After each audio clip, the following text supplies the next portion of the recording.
Innal hamdalillahi nahmaduhu wa nasta'inuhu wa nastaghfiruh wa na'udzu billahi min syururi anfusina wa sayyiati a'malina. Asyhadu an la ilaha illallah wa asyhadu anna Muhammadan abduhu wa rasuluhu wa ba'du. Kembali kita hadiri Majlis Kitab Al-Jami', bagian akhir dari kitab Bulughul Maram yang disusun oleh Ibnu Hajar Al-Asqalani, ulama yang diberi gelar Amirul Mukminin fil Hadis. Hari ini kita akan masuk pada hadis ke-12 dan insya Allah langsung hadis ke-13. Kita baca dua-duanya. Wa anhu qala Rasulullah sallallahu alaihi wasallam idan ta'ala ahadukum falyabda bil yamini wa idza naza'a falyabda bisyimali wal takunil yumna awwaluhuma tun'alu wa akhiruhuma tunza'u.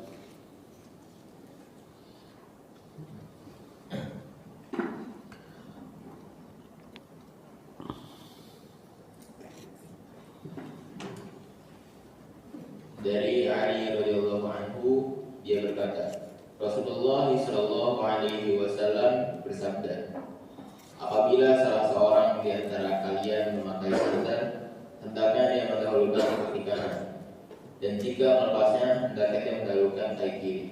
Jadikanlah kaki kanan yang lebih dahulu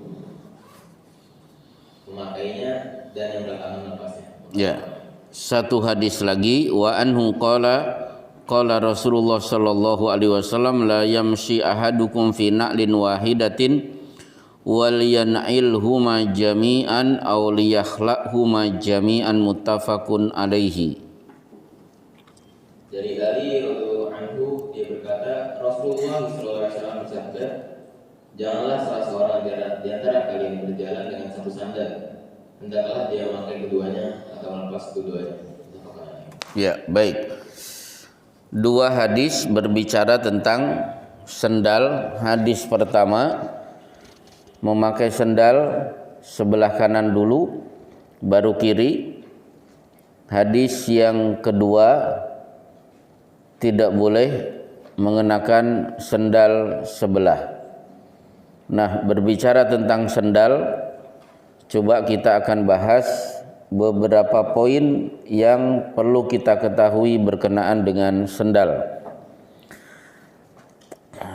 Yang pertama, apa hukum memakai sendal? Mana yang lebih baik? Sendal, sepatu dikenakan atau tidak usah mengenakan sepatu dan sendal? Hukum asli memakai sendal hukumnya sunnah. Rasulullah sallallahu alaihi wasallam bersabda, la yazalur rajulu raqiban man ta'ala. Seorang dinyatakan saat berjalan kaki dianggap berkendaraan kalau dia berjalan kaki pakai sendal. Berarti berjalan kaki pakai sendal atau sepatu, termasuk harian kita di kantor, di pekerjaan, itu sunnah. Karena siapa yang pergi tidak naik motor, tidak naik mobil, tapi jalan kaki, dianggap berkendaraan kalau dia mengenakan alas kaki. La yazalur rajulu raqiban man ta'ala. Seorang dianggap berkendaraan saat berjalan kaki kalau dia pakai sendal. Tapi ada riwayat yang lain, seorang sahabat dia sudah jadi gubernur jalan kaki tidak pakai sendal. Ditegur oleh seorang tabi'in.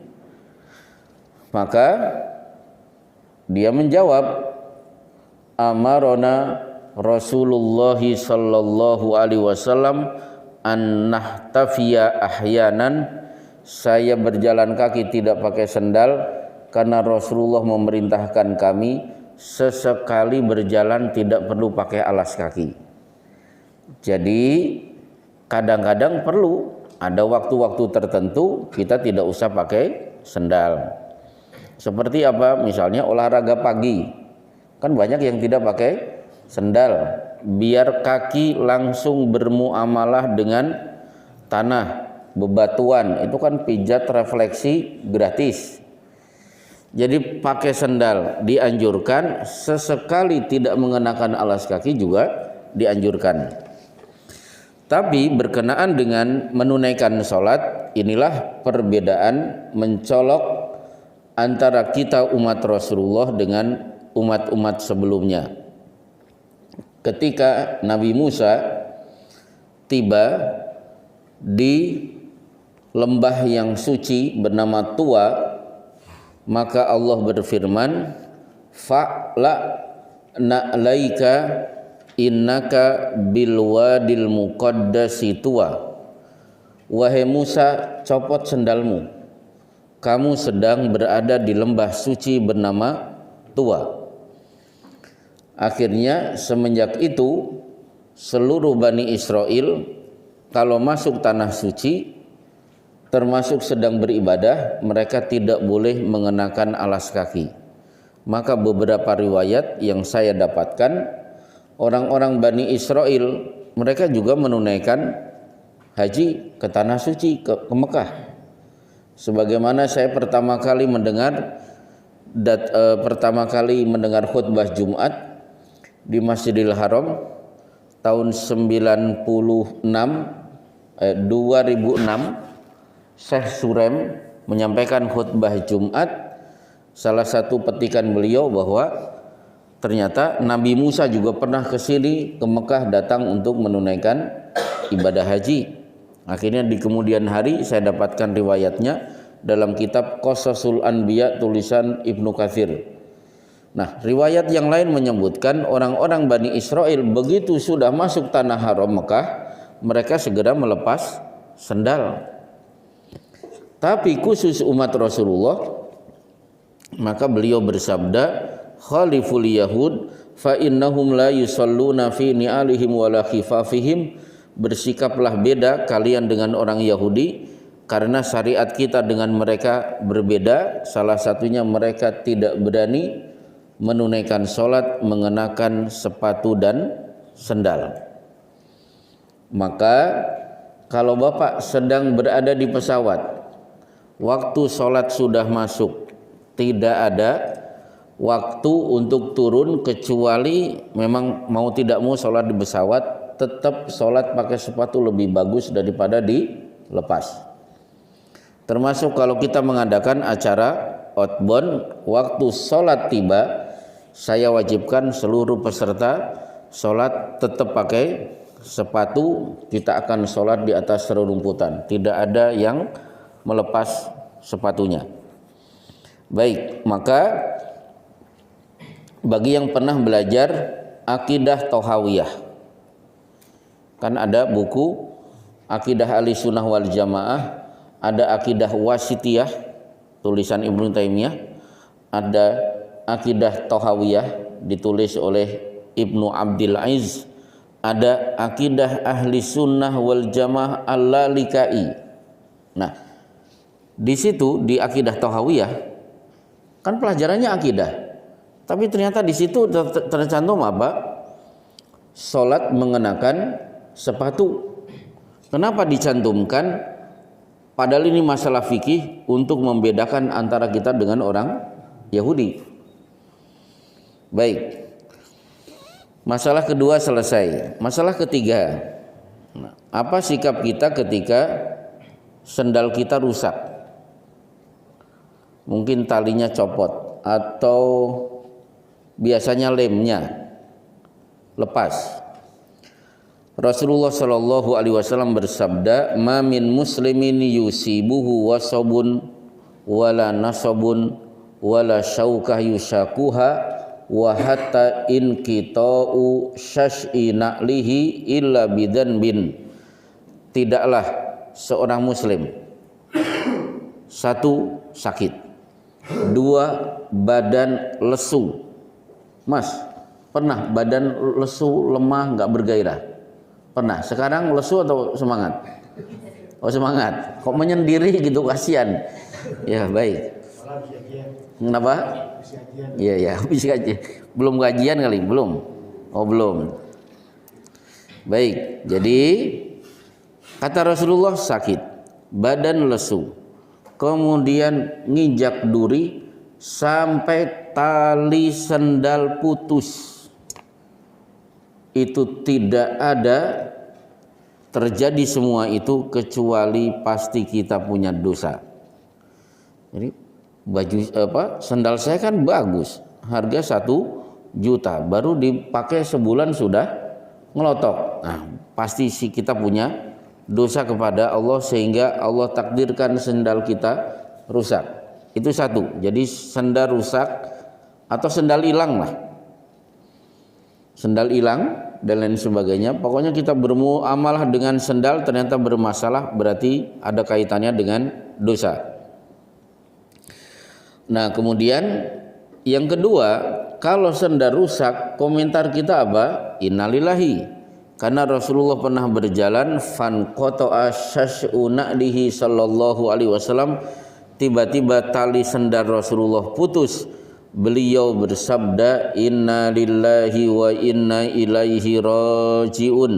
Ada seorang sahabat menegur, ya Rasulullah, in kita syashinalihi, sekedar tali sendal putus kok mengucapkan inna lillahi? Beliau bersabda, innaha musibatun. Betul, ini musibah, dan setiap musibah dikomentari dengan inna lillahi wa inna ilaihi rajiun. Nah, kemudian berkenaan dengan sendal rusak, kalau sendal rusak, jangan langsung kita memutuskan saya lempar ke tong sampah selama masih bisa direparasi. Karena Rasulullah bersabda, idza in qata'a syash'u ni'alihi fala yamshi ala na'lin wahidatin hatta yuslihahu. Siapa yang tali sendalnya putus, jangan mengenakan sendal itu sebelah sampai dia mereparasinya. Jadi sendal rusak kalau masih mungkin untuk direparasi, jangan langsung diputuskan untuk dibuang. Nah, kemudian masih seputar sendal rusak, kalau akhirnya kita memutuskan masih bisa direparasi, saya akan manggil tukang sol sepatu. Tukang sol sepatu dari mana? Garut. Dari Garut? Bukan, ya tukang sol sepatu biasanya dari Garut. Enggak, peserta kemarin kan ada yang dari Garut, imigrasi. Itu keluar dari kaedah orang Garut jadi imigrasi, bukan tukang sol sepatu. Ya enggak apa-apa. Jadi kata Rasulullah, liyas'ala ahadukum hajatahu hatta yas'alal milh wa hatta yas'ala syas'ani alihi. Biasakan berdoa terlebih dahulu untuk seluruh masalah, sampai urusan mau belanja garam di pasar, sampai mau mencari tukang reparasi sendal. Minta dulu kepada Allah. Man lam yas'alillah yaghdab alaihi, siapa yang tidak minta dulu kepada Allah, Allah akan murka kepadanya. Jadi sebelum nunggu di depan rumah, kalau tukang sol sepatu lewat, berdoa dulu. Ya Allah, sendal saya rusak, ini musibah. Aku memohon kepadamu, pertemukan aku dengan tukang sol sepatu sehingga nanti sepatu saya masih bisa saya pakai lagi. Jadi tetap Allah diminta. Seperti ada anak diam-diam mendekati ibunya, bisik-bisik, Bu, bilang dong sama bapak supaya bapak membelikan saya sepeda. Apa kata ibunya? Bapaknya sedang baca Quran di depan. Sudah bilang sama Allah dulu belum? Belum. Nah, sudah, sekarang wudu. Sholat duha. nanti habis sholat duha mengangkat tangan, doa yang kenceng biar bapak mendengar. Nah, akhirnya betul anak sholat duha, ya Allah saya pengen beli sepeda, ya Allah jadikan ayahku ayah yang baik hati. Nah karena bapaknya sedang baca Quran, mendengar ucapan anaknya, Quran ditutup, anaknya dipanggil, dielus-elus kepalanya, ayo pergi ke toko sepeda. Berarti apa? Sebelum minta kepada ayahnya, laporan dulu kepada Allah, inilah seorang muslim. Baik, masalah ketiga selesai, berkenaan dengan sendal rusak. Kemudian masalah keempat, kalau kita membeli sendal bagus, itu dianggap sombong atau tidak? Mungkin bapak-bapak punya prinsip, saya kalau membeli sendal pokoknya harga 1,5 juta, itu sombong atau tidak? Hukum asli tidak sombong. Ketika Rasulullah bersabda tentang la yadkhulul jannata man kana fi qalbihi mithqala dzarratin min kibrin, tidak akan masuk surga siapa yang di dalam hatinya ada setitik kesombongan. Nah, ada sahabat, ya Rasulullah, innar rajula thawbuhu hasan wa na'luhu hasanatun. Saya itu tipe laki-laki, kalau mau beli baju, bajuku bagus, kalau mau beli sendal, sendalku juga bagus. Kira-kira termasuk sombong tidak? Nah, ternyata Rasulullah bersabda, innallaha jamilun yuhibbul jamal. Allah itu suka keindahan, sesuatu yang bagus. Al-kibru batarul haq wa ghamtun nas. Sombong itu bukan karena faktor baju dan sendal, tapi sikap menolak kebenaran dan meremehkan manusia. Jadi jangan dicela kalau ada orang punya prinsip membeli sesuatu yang bagus. Duit ada, infak tidak lupa, hak-hak saudara sesama muslim tertunaikan, akhirnya masih ada sisa, dia membeli mobil-mobil bagus, motor-motor yang bagus, semua serba bagus dan mahal, nggak masalah. Nah, tapi di sini Rasulullah juga pada riwayat yang lain, pada kesempatan yang lain menyebut ada orang sombong juga gara-gara sendal. Apa itu? Innar rajula la yuhibbu an yakuna syash'ani alihi ajwada min syash'i na'li sahibihi. Kalau ada orang tidak terima ada temannya sendalnya lebih bagus. Pokoknya prinsipnya, pokoknya sendal saya harus lebih bagus. Begitu temannya membeli sendal harga 1 juta, langsung pergi ke mall cari sendal yang harganya 1,5 juta. Pokoknya sendal saya harus terbaik. Nah, itu baru sombong, tidak mau disaingi. Baik, jadi masalah keempat, apakah orang kalau punya alas kaki bagus itu masuk kategori sombong atau tidak? Nah, kemudian yang keempat, ini ada di hadis tadi, perintah kalau pakai sendal yang kanan terlebih dahulu. Nah, di sini ada satu pertanyaan unik. Saya keluar masjid. Kalau keluar masjid, kaki kiri terlebih dahulu. Kan begitu? Kalau kaki kiri terlebih dahulu, sementara pakai sendal harus yang kanan. Solusinya bagaimana? Pak Agus, pengalaman Pak Agus, ini masjid. Pak Agus keluar dari masjid pakai kaki kiri, sementara pakai sendal itu yang kanan terlebih dahulu.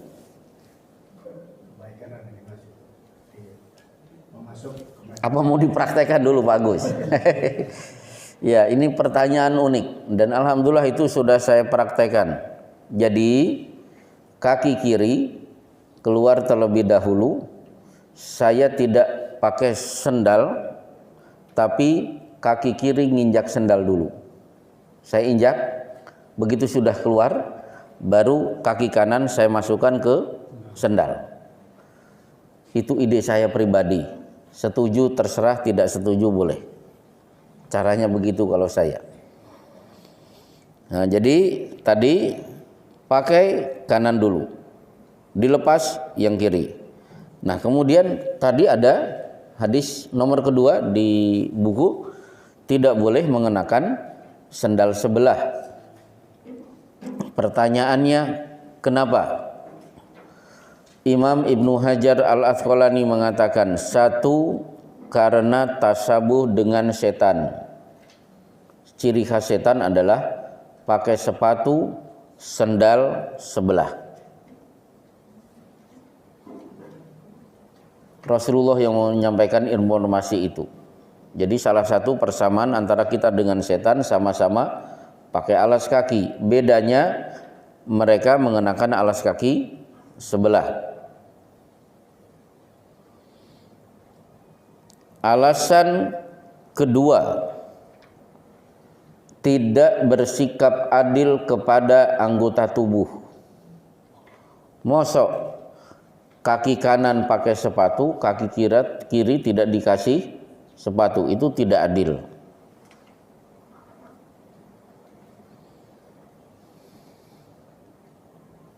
Alasan ketiga, karena syuhrah. Syuhrah itu apa? Nyeleneh. Bersikap nyeleneh itu tidak boleh. Rasulullah bersabda, man labisa thawba syuhrah albasahullahu thawba mudillah. Siapa yang mengenakan pakaian nyeleneh, maka Allah akan kenakan pakaian yang membuat dia terhina di padang mahsyar di hadapan seluruh manusia. Jadi nyeleneh itu tidak boleh. Seperti kaki kanan sepatu, kaki kiri sendal, itu kan nyeleneh, itu nggak boleh. Atau termasuk syuhrah, main bola, kaosnya ada kerah, satu-satunya kerahnya yang diberdirikan cuma kita supaya menjadi perhatian, itu syuhrah, itu tidak boleh. Dan yang keempat, akan terlihat ganjil. Karena orang kalau kaki kanan pakai sepatu, kaki kiri tidak, pasti jalannya tidak akan beraturan seperti orang cacat, dan itu tidak boleh. Inilah 4 alasan dikemukakan para ulama kenapa tidak boleh pakai sendal sebelah. Niru setan, itu syuhrah, tidak adil kepada anggota tubuhnya, dan dia akan terlihat sulit untuk berjalan karena nanti jalannya seperti orang cacat. Baik. Nah, kemudian berkenaan dengan sendal ketika menginjak kotoran. Maka di sini Rasulullah bersabda kepada para sahabat yang masuk Masjid Nabawi, karena dulu para sahabat sholatnya seluruhnya pakai sendal. Idza asaba na'lu ahadikum ada falyamsahha bil ardi wal yusalli fiha. Siapa di antara kalian pakai sendal ternyata nginjak kotoran, sebelum masuk ke masjid dibalik dulu sendal, pastikan tidak ada kotoran. Kalau ada kotoran, gosok-gosokkan terlebih dahulu ke tanah, dan itu habis itu dia diperbolehkan untuk menunaikan sholat mengenakan sendal itu. Nah, karena inilah akhirnya dalam mazhab Syafi'i kotoran binatang itu najis. Sementara dalam mazhab Hambali kotoran binatang selama binatang itu halal dimakan dagingnya tidak najis. Karena kana Rasulullah yusolli fi marabidil ghanam, dulu Rasulullah biasa sholat di kandang kambing. Kandang kambing, sehebat-hebatnya kandang kambing pasti tidak steril dari kotoran, tapi Rasulullah sengaja sholat di kandang kambing. Menunjukkan apa? kambing dagingnya halal dimakan, berarti kotorannya tidak najis. Kalau Imam Syafi'i, oh najis, hadisnya ini. Siapa yang pakai sendal masuk masjid, gosok-gosokkan dulu, baru boleh masuk ke masjid. Kemudian riwayat yang lain, Rasulullah sedang sholat, tiba-tiba beliau melepas sendal. Seisi masjid melepas sendal. Begitu selesai kan Rasulullah bertanya, kenapa kalian melepas sendal? Karena kami melihat engkau ya Rasulullah. Inilah gaya ittiba para sahabat, ngikuti dulu, mengenai sebabnya itu urusan nanti. Seperti Rasulullah pernah menangis di Abwa, dari kejauhan terlihat menangis, para sahabat semuanya menangis, padahal tidak tahu Rasulullah nangisnya kenapa. Begitu mendekat, ya Rasulullah kenapa engkau menangis? Karena aku minta izin memohonkan ampun untuk ibuku dan tidak diizinkan. Jadi yang penting niru. Beda dengan orang liberal, yang penting dianalisa dulu, ujung-ujungnya kan tidak diamalkan. Baik, nah akhirnya apa? Inna Jibrila atani fa akhbaro anna bihi ma khobasan. Saya melepas sendal karena Jibril memberitahuku saat aku sedang sholat, di bawah sendalku ada kotoran, maka aku lepas. Dari sini apa? Berarti diperbolehkan dialog antara orang yang sholat dengan orang yang tidak sholat. Itu boleh. Baik dialog itu dilakukan oleh orang yang tidak sholat kepada yang sholat, atau dialog itu dilakukan oleh orang yang sholat kepada orang yang tidak sholat. Untuk yang pertama, saya tidak sholat, berdialog dengan orang yang sholat. Dalilnya ini, Jibril kan tidak sholat. Jibril tahu sendal Rasulullah tadi nginjak kotoran, akhirnya memberitahu. Pemberitahuan itu menyebabkan Rasulullah melepas sendal. Dalil yang lain di Sahih Bukhari, di Kitabus Shalah, di Kitabul Iman, di situ ada riwayat, ada seorang sahabat sholat di Masjid Nabawi. Sebagaimana kita ketahui, setiba di kota Madinah, perjalanan hijrah, dari awal tinggal di kota Madinah sampai 16 bulan kemudian, Rasulullah sholat tidak menghadap Masjidil Haram, tapi menghadap Masjid Al-Aqsa. Itu selama 16 bulan. Bulan ke-16 turun ayat qad nara taqalluba wajhika fis sama. Aku tahu wahai Muhammad, tiap hari kamu melihat ke langit, menunggu kapan Jibril turun membawakan ayat perubahan kiblat dari Al-Aqsa ke Masjidil Haram. Fawalli wajhaka syatrul Masjidil Haram, mulai hari ini arahkan wajahmu ke Masjidil Haram. Semenjak itu Rasulullah menghadap Masjidil Haram. Pada saat apa? Sholat duhur. Akhirnya apa? Orang ini yang ikut dengan Rasulullah akhirnya pulang ke kampungnya Bani Salimah, melihat teman-temannya sedang sholat, di sholat asar. Ternyata mereka masih menghadap Masjidil Aqsa. Wahai teman-teman, aku baru saja sholat di Masjid Nabawi bersama Rasulullah, beliau sudah menghadap ke arah kiblat Masjidil Haram. Akhirnya ketika rakaat pertama kedua menghadap Masjidil Aqsa, rakaat ketiga dan keempat seisi masjid sudah menghadap Masjidil Haram. Siapa yang memberitahu? Orang yang tidak sholat. Akhirnya masjid itu sekarang diberi nama Masjid Qiblatain. Biasanya bagi jamaah umrah akan melewati Masjid Qiblatain sepulang dari perjalanan Gunung Uhud. Jadi selesai Gunung Uhud, pulang ke hotel melewati Masjid Qiblatain. Kelihatannya Pak Suprapto sudah lupa, suruh ke sana lagi. Baik. Baik, kita lanjutkan. Berarti itu kan dialog. Orang yang tidak sholat dialog kepada orang yang sholat. Sekarang mana? Orang sholat dialog kepada orang yang tidak sholat. Bisa nanti dibuka Bulughul Maram bab khusyuk dalam salat. Di situ hadis dari Ali bin Abi Thalib, kuntu min Rasulillahi sallallahu alaihi wasallam madkhalan fa idza ataituhu wa huwa yusalli tanah nahali. Sehari aku punya jadwal bertemu dengan Rasulullah 2 kali.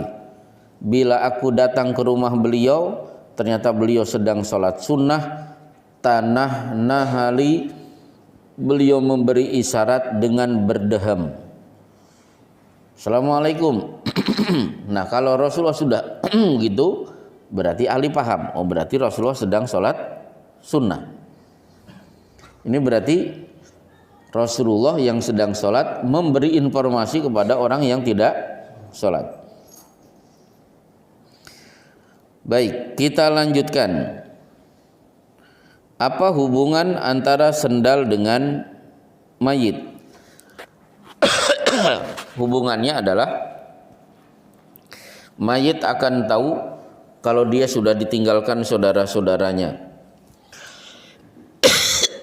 Hatta yasma'a qur'ani alihim, hingga si mayit mendengar derap-derap sendal yang sudah mulai meninggalkan komplek masjid. Akhirnya Ibnul Qayyim ketika membahas apakah si mayit tahu perkara dunia, jawabannya iya, tapi sebatas dalil.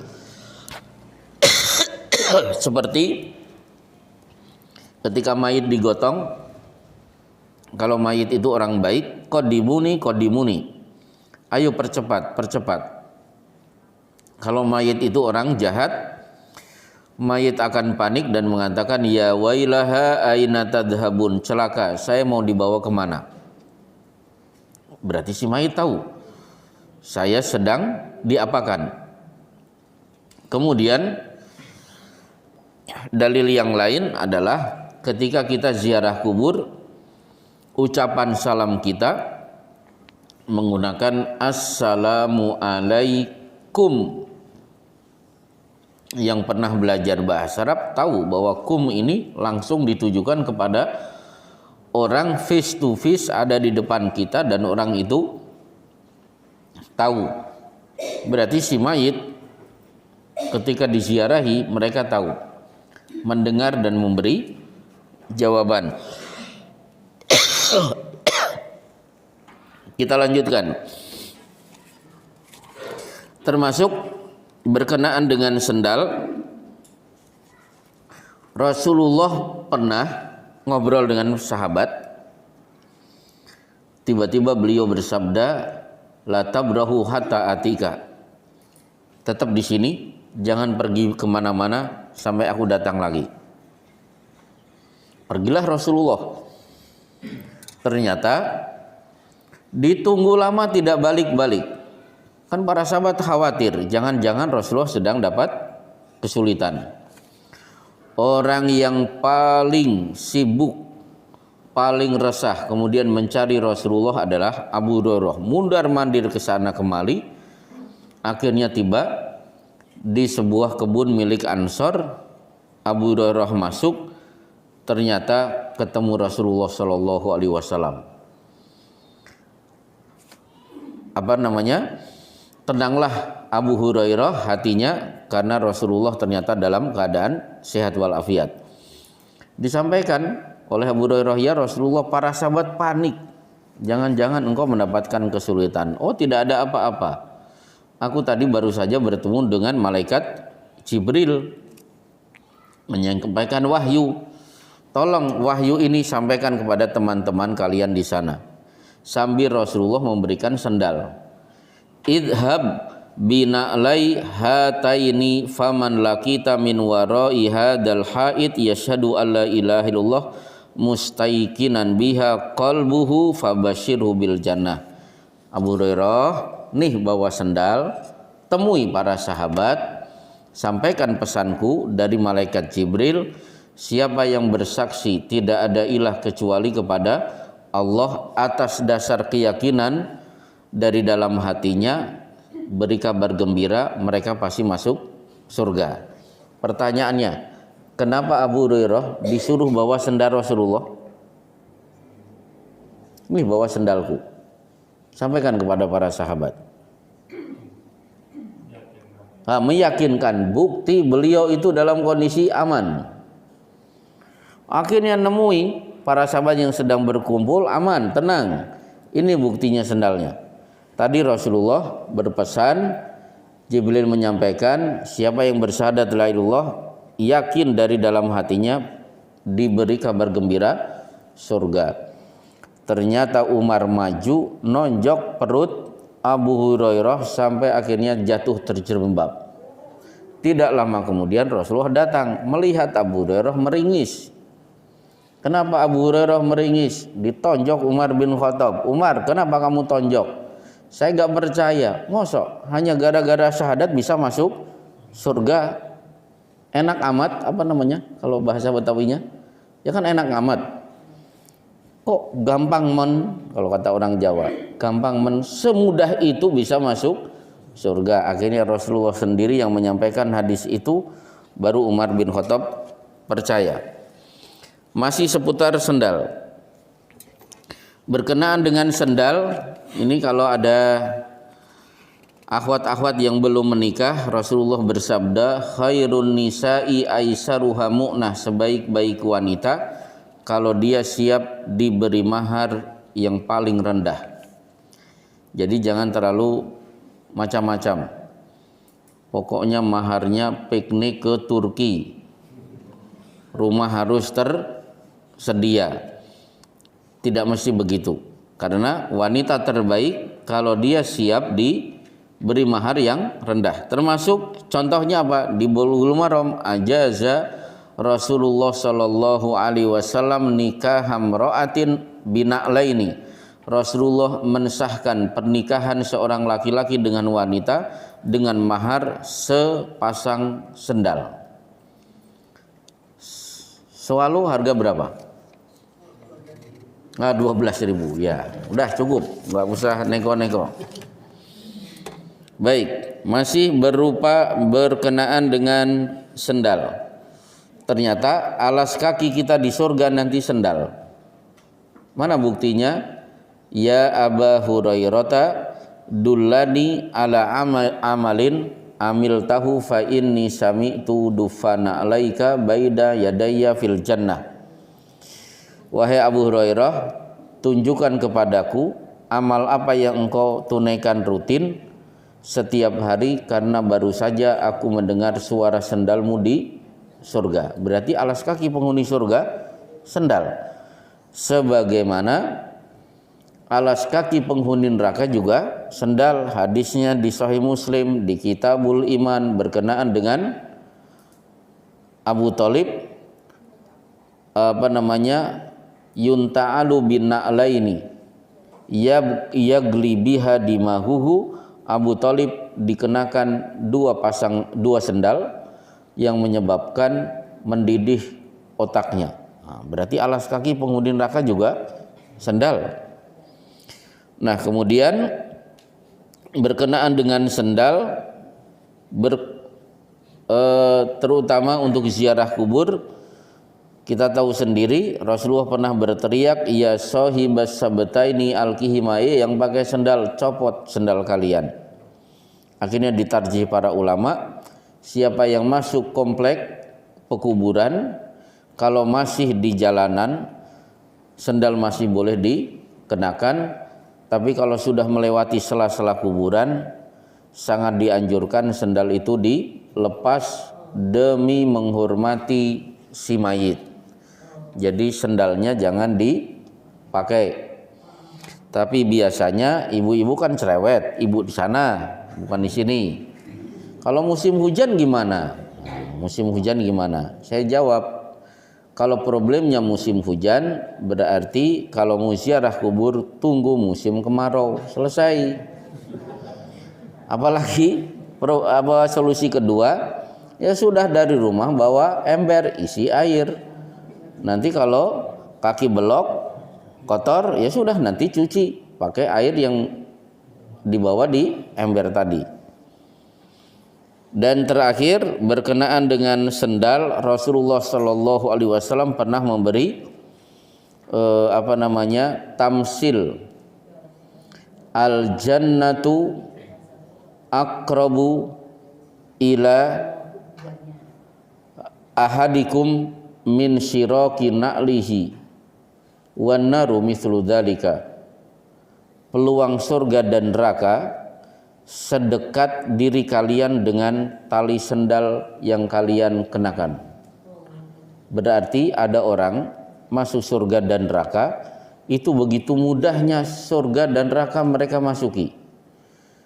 Betapa banyak orang yang soleh tidak disangka-sangka akhirnya masuk neraka. Demikian juga orang jahat tidak disangka-sangka tiba-tiba bisa masuk surga. Contoh, siapa sangka Rajjal ibnu Unfuah, satu di antara 12 orang yang bermajlis dengan Rasulullah. Di antara 12 orang itu termasuk Abu Hurairah. Berarti orang-orang ini bukan orang sembarangan.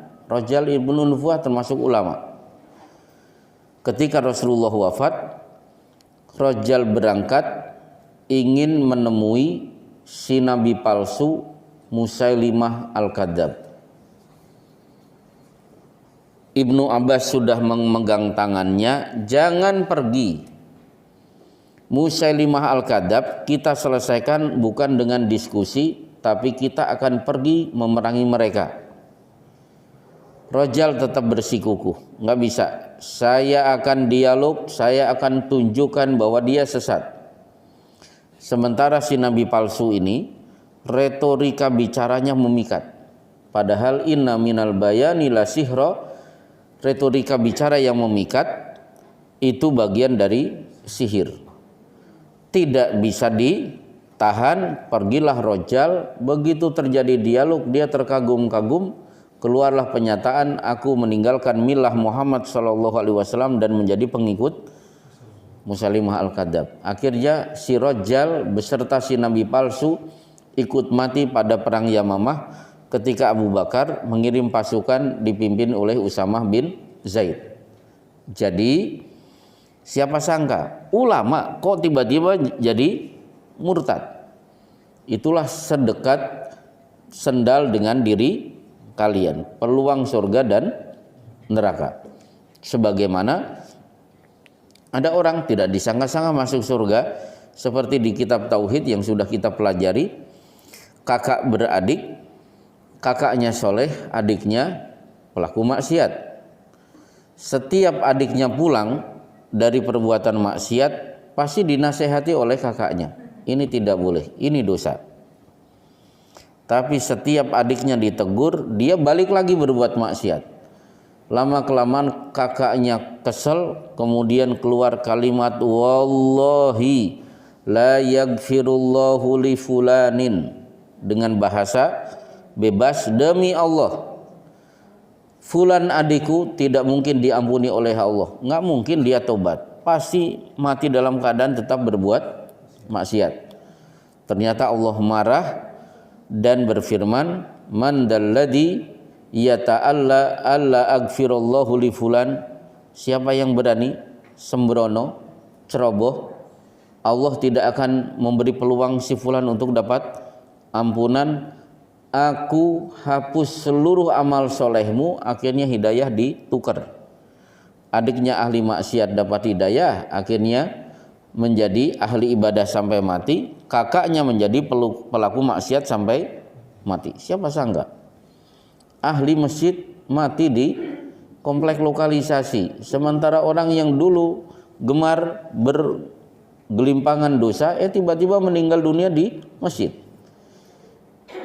Itu ditamsilkan dengan sendal oleh Rasulullah SAW. Selesai berkenaan dengan sendal, cukup. Ada pertanyaan yang punya masalah dengan sendalnya boleh diselesaikan di majelis ini. Ya. Rasulullah sholat menghadap Masjid Al-Aqsa setelah masih di Makkah atau setelah? Nah, jadi gini. Selama 14 tahun ya. Jadi gini. Sejarah sholat. Ketika beliau diangkat menjadi nabi, perintah ibadah pertama kali sholat tahajud. Hukumnya wajib bagi Rasul dan seluruh sahabat. Ketika turun, ya ayyuhal muzammil.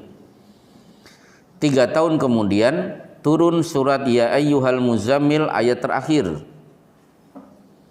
mengumumkan inna rabbaka ya'lamu annaka taqumu adna min thulutsai laili wa nisfahu wa thulutsahu wa ta'ifatu minal ladina ma'ak wallahu yuqaddiru laila wan nahar, sampai akhir ayat.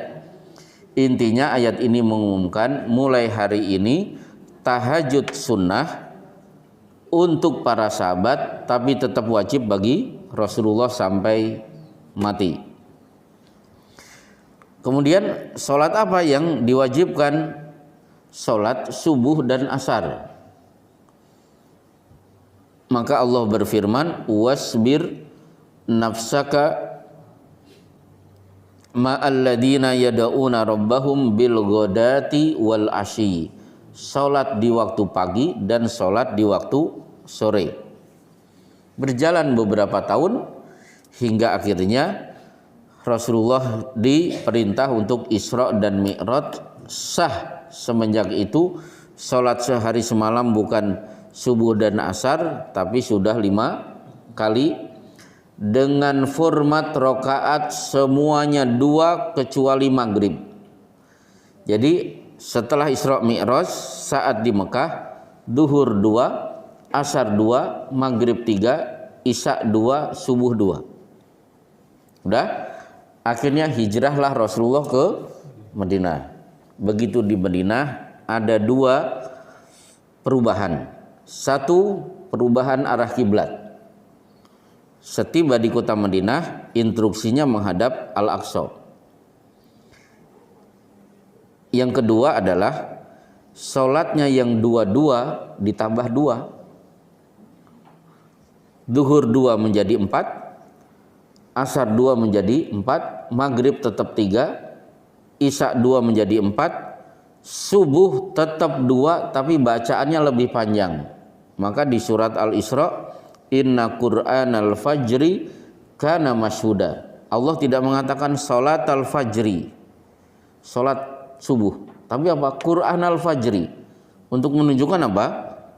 Baca Qur'annya lebih panjang, sehingga lamanya salat subuh kalau bisa seperti lamanya orang yang menunaikan salat isya. Maka bapak-bapak kalau sedang safar salatnya serba 2, itu menunjukkan kita sedang sholat seperti sholatnya Rasulullah di Mekah setelah peristiwa Isra Mi'raj sebelum hijrah ke Madinah. Sejarahnya begitu. Udah, ada yang lain? Ya.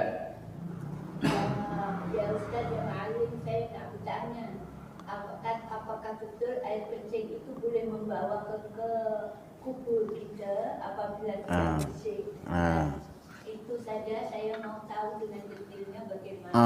Ya, sebentar, saya ulangi, ini bahasanya agak sedikit berbeda. Ibu dari Malaysia atau perantauan ke Malaysia? Perantauan Malaysia 30 tahun. Asalnya dari mana? Dari Jawa. Oh, dari Jawa. Bukan dari Jawa, dari Jawa ya. Saya Betawi. Aslinya dari mana Jawanya? Dari Jawa, Yogyakarta. Tapi bisa bahasa Jawa, Jogja. Kalau bahasa Jawa sangat fasih. Oh, fasih. Ya udah gini aja. Pakai bahasa Jawa karena Malaysia gak paham saya. Gimana tadi? Anu niku terasipun. Nggih. Menawi air kencing nika. Nggih. Beto wonten lubang kubur. Sedangkan Kangge napa niku? sahabat Nabi pun terkena Umar bin Affan atau itu saya mau pingin jelasnya gitu loh. Air kencing dibawa ke kuburan. Dia bisa sampai diazab di lubang kubur. Oh, gara-gara air kencing diadab. Ya, Begitu. Iya. saya ingin dengar detailnya. Oh ya. Memang bahasa Malaysia beda. Saya masih ingat pelajaran tata bahasa Indonesia kelas 2 SMP. itu di situ ada pelajaran perbandingan bahasa Melayu Indonesia dengan Malaysia. Nggak tahu ini bener enggak, Ibu kan 30 tahun di Malaysia kan Bu? Di situ di buku itu saya masih ingat. Kalau di Indonesia Menteri Kehutanan, di sana Menteri Semak Belukar.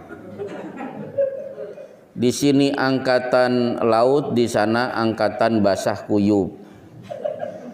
Di sini TNI Purnawirawan TNI, di sana Angkatan Tidak Berguna. Di sini WC, di sana bilik termenung.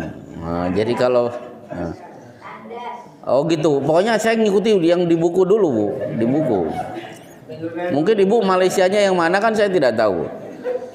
Kemudian di buku itu, di sini ruang gawat darurat, di sana bilik kecemasan. Betul Bu, bilik kecemasan. Wah, iya sama nggih. Leres nggih, kita lajengke.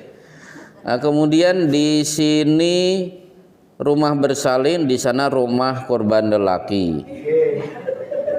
Di sini kalau ada acara baris berbaris TNI, tiarap, di sana perkosa bumi, kan begitu. Begitu pelajaran. Saya kaget juga, itu kaget bagi saya. Ya itu namanya ya baik. Ibu sudah tidak di Malaysia lagi. Tua, tapi tetap ke sana juga sebab ada anaknya. Oh, putra ten mereka. Oh gitu. Ya udah. Pertanyaannya apa Bu tadi? Iya pertanyaannya. Apa tadi? Kencing. Oh iya. Duh. Fokus bahasa Jawa tegang akhirnya kok. Jadi begini. Hadisnya ada di Bulughul Maram ada. Rasulullah melewati kuburan. Kemudian beliau bersabda, innahuma la yu'adzaban. Dua penghuni kubur ini sedang disiksa. Wa ma yu'adzabani fi kabirin amma ahaduhuma la yastabra'u ay la yastanjihu minal baul. Penghuni kubur ini yang satu disiksa gara-gara urusan kencing. Kalau selesai kencing tidak cebok, ceboknya nggak beres. Yang kedua, yamshi binamimah, pergi kemana kesana kemari menjelek-jelekan saudara sesama Muslim. Akhirnya Rasulullah mengambil pelepah kurma, dibagi menjadi dua, ditancapkan la'alla an yukhaffifa lahuma malam yaibasa. Dua penghuni kubur ini istirahat dari siksa sampai pelepah kurma ini nanti sudah mengering. Ditiru para sahabat tidak, karena mereka tahu ini perbuatan khusus Rasulullah yang tidak bisa ditiru, sebagaimana tidak ada sahabat yang memiliki istri lebih dari 4, karena itu kekhususan Rasulullah. Berarti urusan kencing ngatos-ngatos Bu, ngatos-ngatos. Person apa boten ngatos-ngatos? Hati-hati, harus hati-hati. Jadi harus hati-hati, pastikan kencingnya sudah selesai, kemudian bersihnya benar, baru menyatakan keluar dari kamar mandi. Ada pertanyaan lagi? Jauh-jauh dari Malaysia, cuma nanya satu. Nggih. Niku kadang-kadang menawi salat. Nggih. Nggih, niku kelebihan kan kawan rakaat. Nanging Apa Bu? Klip. Lampung gangsal rakaat niku. Oh, ya, kelebihan. Ibu sholat Isya. Umpamine duhur sekawan, terus ibu sholatnya gangsal. Boten keraos. Menawi boten keraos nggih boten napa-napa. Nggih. Naming menawi keraos, tadi kan 4, ini kan sudah 5. Maka segera falyasjud sajadataini qabla an yusallima, sujudlah 2 kali sebelum mengucapkan salam. Itu disebut sujud sahwi. Apa yang dibaca? Yang dibaca tetap bacaan sujud. subhana rabbiyal a'la atau subuhun kudusun atau subhanaka Allahumma rabbana wa bihamdika Allahumma gfirli. Mangkatan nggih Bu, sampun nggih. Nggih, alhamdulillah. Ya, meskipun tersendat-sendat saya juga bisa bahasa Jawa. Iya. Baik, ada lagi yang bertanya? Silakan Mas Prapto. Mengenai pakaian sutro. Sutro. Suhroh, ya. Ketika di kampung kan kadang karena kebiasaan pakai gamis gitu kan, jadi di kampung saya pakai gamis. Sedangkan orang kampung lainnya nggak ada yang pakai gamis. Nah, Apa itu termasuk? bukan termasuk suhroh. Kenapa? Gamis pakaian para nabi. 6 kali kata gamis diulang dalam surat Yusuf. Kesimpulannya, gamis dikenakan Yusuf saat masih kanak-kanak. Dalilnya waja'u ala qamisihi bidamin kadhib. Mereka datang membawa baju gamis Yusuf yang sudah dilumuri darah palsu. Gamis dikenakan Yusuf ketika remaja. Buktinya apa? Wastabaqal baba wa qaddat qamisahu min duburin. 2 orang itu, Yusuf dan Zulaikha, lari menuju pintu. Kemudian Zulaikha berhasil menarik gamis Yusuf dari belakang hingga sobek. Kemudian gamis dikenakan Yusuf ketika sudah menjadi raja. Ketika saudara-saudaranya datang, tahu bapaknya buta, idhabu biqamisi hadza fa'alquhu ala wajhi abi ya'ti basira. Bawalah gamisku wahai saudara-saudaraku, usap ke wajah bapakku, nanti bapakku bisa melihat lagi. Yusuf nabi dari kalangan mana? Bani Israel. Bagaimana dengan Rasulullah sallallahu alaihi wasallam? Kana ahabbus thiyab ila Rasulillahi al-qamis. Baju yang paling disukai oleh Rasulullah adalah gamis. Berarti gamis pakaian para nabi. Justru kalau bisa, kalau di kampung pakai gamis, ini sarana untuk mempopulerkan syiar biar mereka tahu. Dan itu tidak disebut syuhrah. Syuhrah itu pakaian nyeleneh di luar pakaian syariat. Baik, ada setengah pertanyaan lagi. Ya, silakan. Ustaz, saya mau nanya, Ya. kalau misalnya kita memakai alas kaki tapi warnanya beda-beda gitu Ustaz, kaki kiri warnanya merah. Nah, itu kadang ya, Ustaz, itu nyeleneh. Itu jangan. Betul. Kecuali kemarin saya ngisi pengajian subuh-subuh tergesa-gesa naik motor sampai perumahan Wisma Jaya, sampai masjid baru sadar sendal kanan dan ke kiri mereknya beda. Tapi ya namanya juga baru bangun tidur kan ngantuk-ngantuk. Nah itu tidak disebut syuhrah, namanya juga tidak sengaja. Tapi kalau sengaja itu tidak boleh. iya kan kalau zaman sekarang banyak anak-anak muda pakai sepatu warnanya merah, yang satunya Iya, seperti yang main futsal atau pemain bola. Kaos kakinya berbeda warna, itu tidak boleh.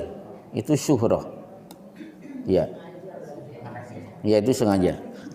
Ustaz Reza, Iya. ada garis nomor 2 Rustari tadi Iya. untuk melepas kaki memakai sendal Iya. kaki kanan, belakang kiri gitu, belakang kanan ke kiri gitu. Iya. Kalau keluar masjid, kalau masjid gimana balikannya gitu? Masuk masjid. Kaki kanan dulu nih. Iya. Otomatis keluar ke sendal kaki kanan dulu berarti kan? Oh iya. Caranya apa? Sendal dicopot. Posisi kita adalah menginjak sendal. Baru kaki kanan masuk. Jadi kita posisi tidak sedang mengenakan sendal. Memang tidak ada hadisnya. Hadisnya cuma begitu. Nyopot kiri, pakai kanan. Masuk masjid kanan dulu, keluar baru yang kiri. Nah, gimana caranya? Problemnya itu. Saya muncul pertanyaan itu dan itu sudah saya praktekkan dari dulu. Kalau saya mau masuk masjid, sendal kanan kiri sudah dalam keadaan copot, saya injak, baru kaki kanan melangkah masuk ke masjid. Selesai, insya Allah cukup. Kita lanjutkan di pertemuan yang akan datang. Wassallallahu ala Muhammadin wa ala alihi wa sahbihi wasallam subhanakallahumma wa bihamdika asyhadu la ilaha illa anta astaghfiruka wa atubu ilaik.